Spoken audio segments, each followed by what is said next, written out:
Bom dia, crianças e crianços do nono ano. Hoje vamos iniciar aqui a nossa aula com uma revisãozinha para a nossa prova, que eu coloquei para vocês. Uma prova que vai ser trabalhada totalmente em cima do continente asiático, basicamente relacionado às questões climáticas, principalmente é um clima monsônico, que é um clima específico do continente asiático, né? Os climas de monções, eles são um dos principais climas que atuam no continente asiático. Em algumas regiões, eles acabam levando enchentes severas, outras regiões acabam retirando a umidade relativa do ar, provocando aí uma seca torrencial nas regiões do território asiático, né? Claro que não é em toda a região da Ásia que nós temos a atuação do clima de monções. É mais puxado para a porção sul do continente asiático, porque essa região ela está banhada pelo Oceano Pacífico e pelo Oceano Índico. Logo, é um clima que é influenciado justamente pelo encontro dessas duas massas, né, de ar que vem dessas regiões aí próximo ao Pacífico e ao Índico, né? E aí eu tenho aí esse clima denominado como um clima de monções, muito típico das regiões asiáticas, ok? Então, meus nobres, quais seriam assim os principais países que sofrem, né, a influência do clima de monções nesse território aí da Ásia? Aí eu tinha os principais países como Birmânia, não é? o Laos, Camboja, Vietnã, Malásia e Singapura são, na realidade, os principais países que sofrem a influência desse clima monçônico, né? São países que estão ali localizados já na divisa com o continente da Oceania, né? E aí por isso que sofre a influência desse clima de monções, além de também aparecer na China, né? Ter uma influência muito grande desse clima no território chinês, né? Com relação ao extrativismo, né? Existe um tipo de cultura que é utilizado também na região asiática, que é uma agricultura feita por jardinagem ou terraceamento. Esse tipo de agricultura ele foi adotado pelos povos orientais devido a apresentar um relevo um tanto quanto acidentado, já que o território asiático, em boa parte dele, tem uma origem geológica muito recente e, consequentemente, eu tenho uma quantidade de montanhas muito elevadas naquela região, o que não proporcionaria ali o desenvolvimento da agricultura. Mas observando os povos incas, astecas e maias, os povos asiáticos, eles acabaram desenvolvendo uma agricultura que foi criada justamente nessa região no período pré-colombiano. E quando eu falo período pré-colombiano, não estou me referindo a Colômbia, não. Eu estou me referindo antes da chegada de Colombo na América, por isso chamado de pré-colombiano. Então, os incas, astecas e maias que viviam na região da península de Yucatán, os astecas e os maias e os incas na região da Cordilheira dos Andes, tinham um terreno extremamente acidentado, e ele desenvolvia essa agricultura de terraceamento ou de jardinagem, que é a mesma coisa, para evitar o processo de erosão do solo, já que eles faziam corte na barreira como se fosse degraus.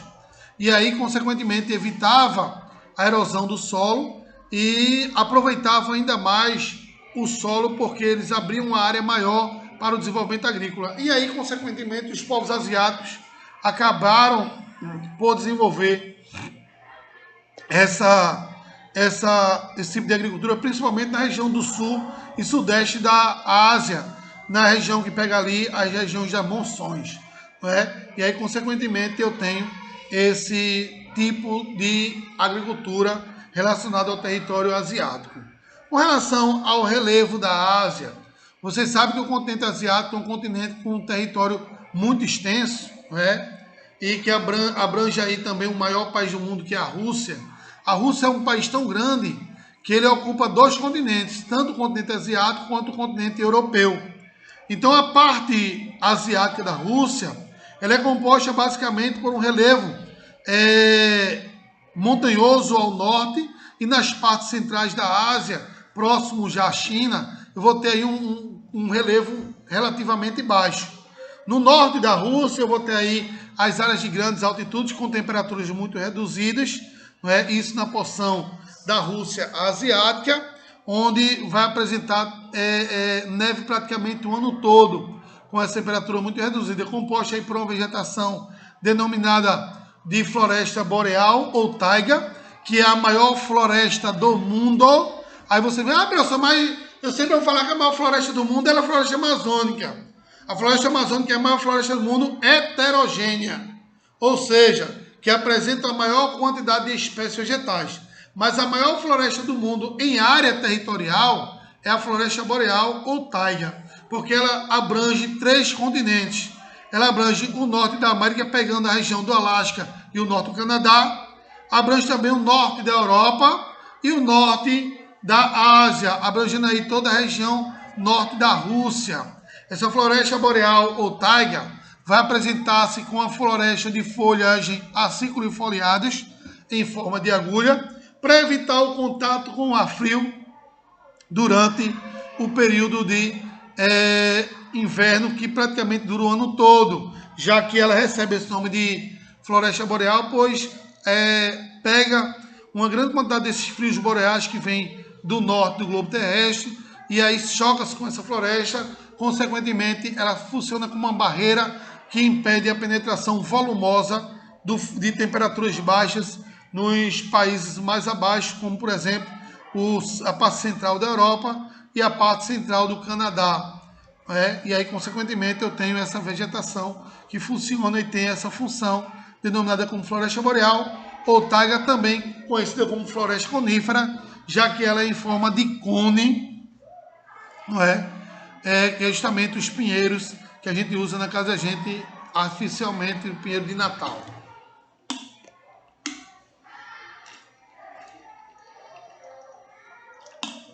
Já o relevo asiático é um relevo extremamente complexo, né?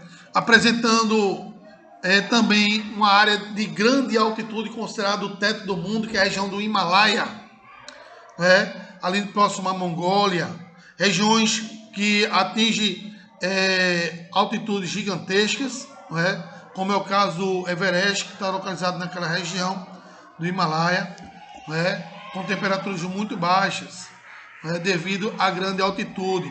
Isso ocorre justamente por conta da região que apresenta uma idade geológica muito recente, formada por dobramentos modernos e com constantes transformações, devido à idade geológica da região ser muito pequena, e aí, consequentemente, ainda está em transformação por conta dos movimentos das placas tectônicas.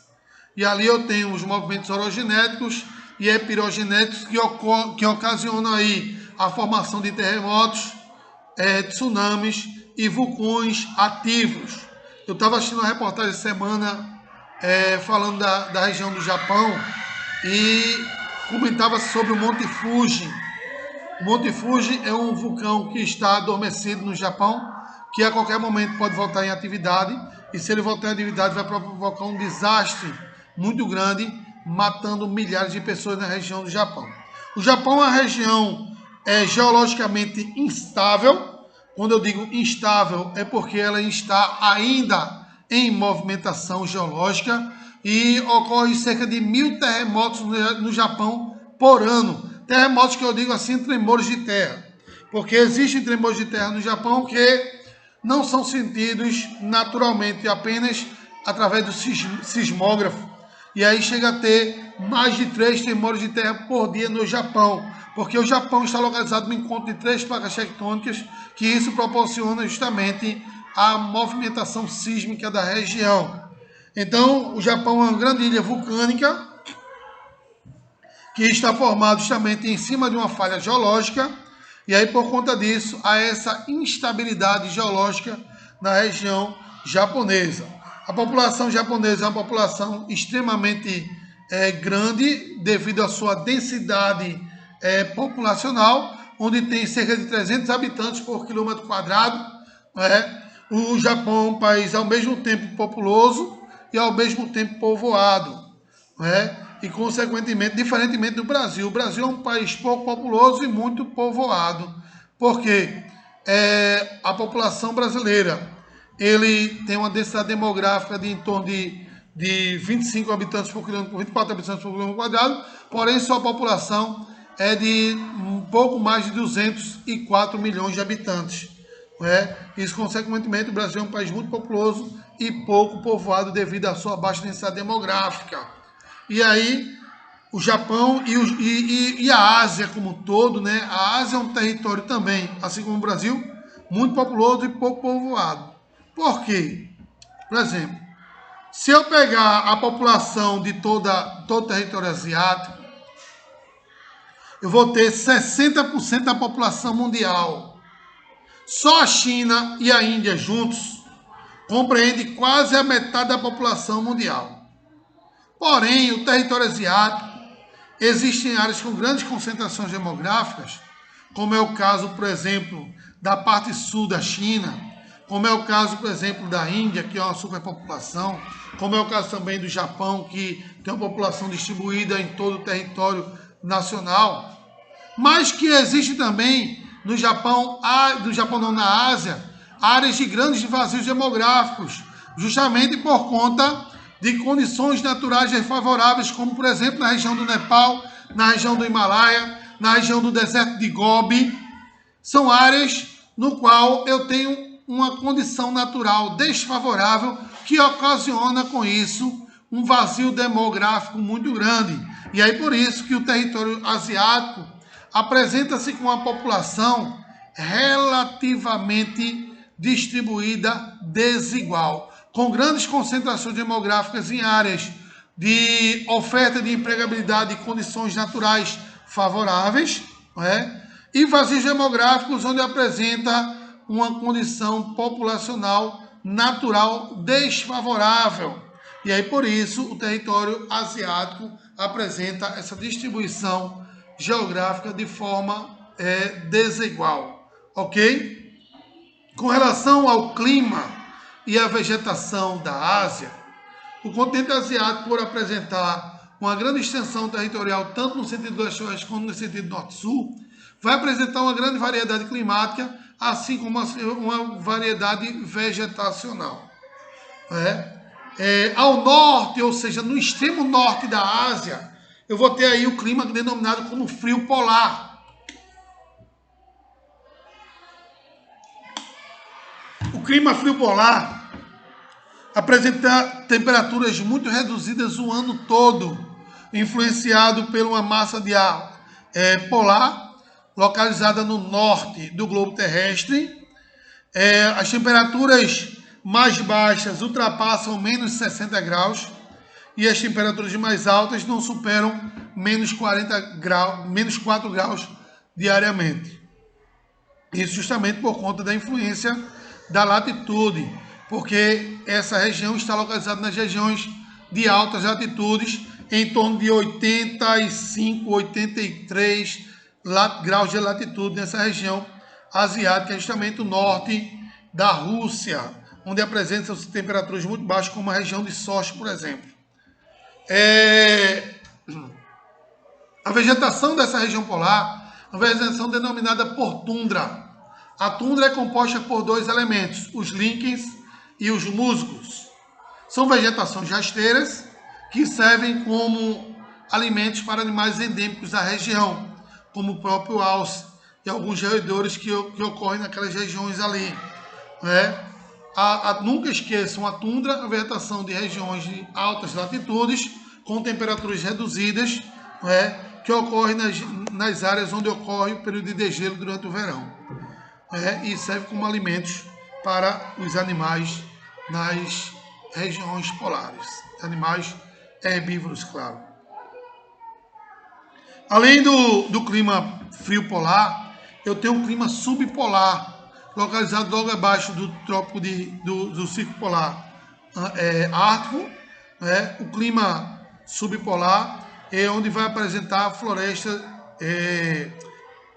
floresta boreal ou taiga, ou também chamada de floresta conífera, onde as temperaturas aí vai ser menos frio do que nas regiões de frio polar, onde as mínimas podem atingir até menos 22 graus e as máximas em torno de 5 a 6 graus de temperatura durante o período de verão.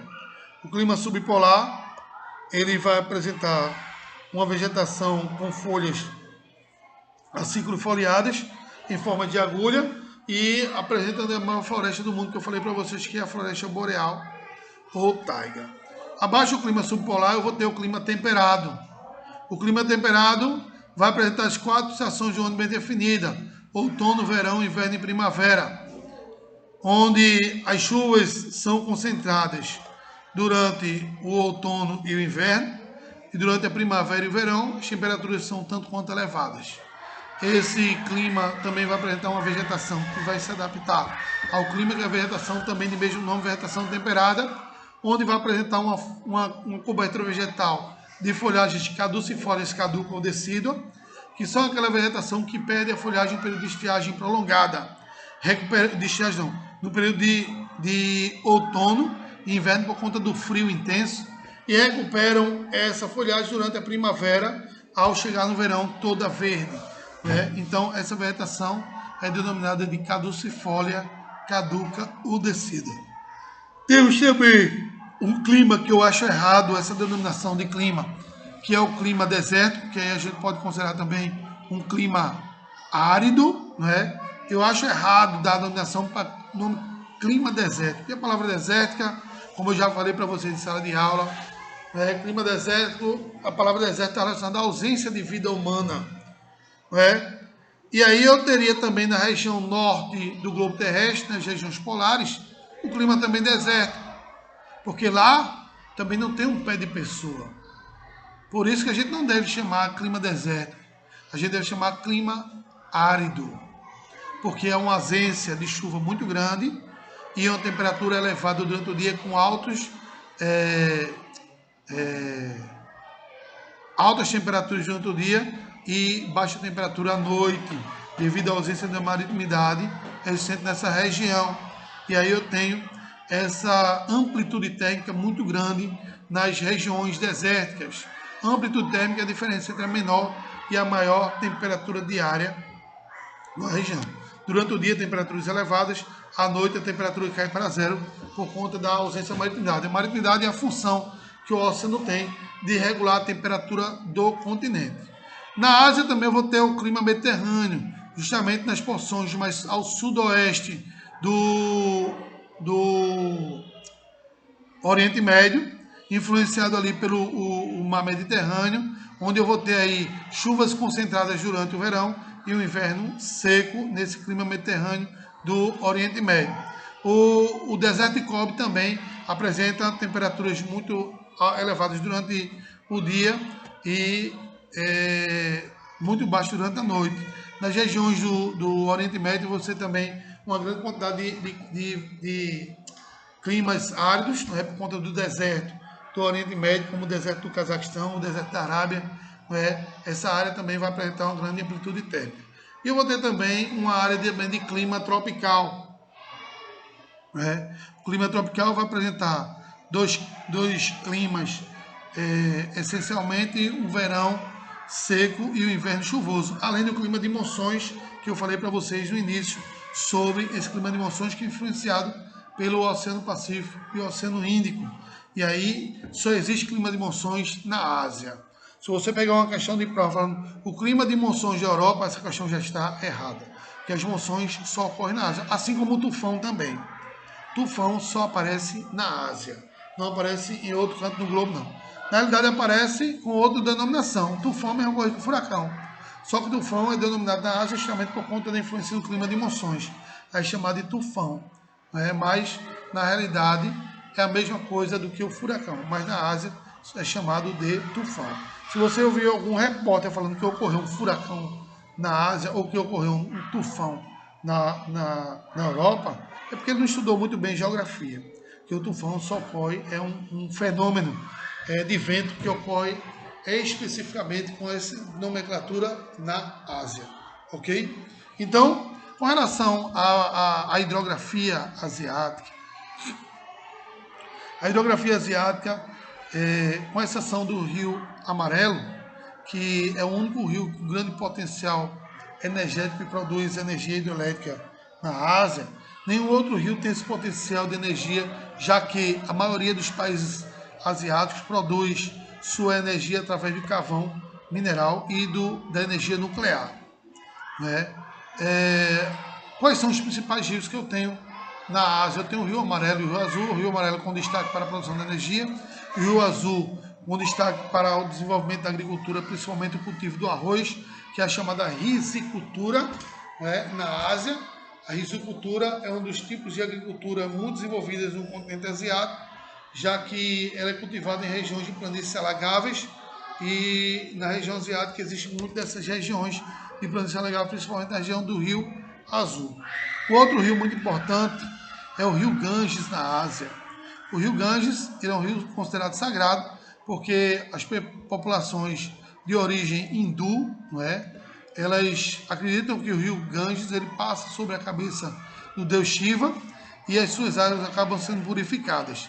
Consequentemente, acreditam que se tomar banho no Rio Ganges, você vai ter uma alma purificada. E muitas pessoas que morrem no continente indiano, na Índia, eu disse continente indiano porque a Índia é praticamente um continente devido à sua extensão territorial, devido à sua população, que é de cerca de 1 bilhão e 200 milhões de habitantes aproximadamente. Se tem expectativa de que até 2050 a população da Índia supere a população chinesa e seja a maior população mundial naquela época, né? Em 2050, quando chegar. Eu espero não estar vindo aqui para lá, porque o mundo vai estar uma agonia. Já está uma agonia hoje, imagine 2050 como é que vai estar. Então, a Índia ela tem essa influência, né, com relação ao rio Ganges, por conta justamente da crença popular existente na região. A população chinesa, ou a população indiana, ela é dividida em castas, na realidade, onde tem como sua principal religião a religião hindu. Porém, o cristianismo também é muito utilizado na região, mas a região hindu ela é que mais desenvolve naquela região indiana, ok? Então, gente, como hoje foi uma revisão, eu vou encerrar um pouco mais cedo nossa aula, né, com apenas 23 minutos, e aí na próxima semana a gente retoma nossas aulas presenciais de novo, ok? Um abraço a todos, que Deus abençoe e até a próxima.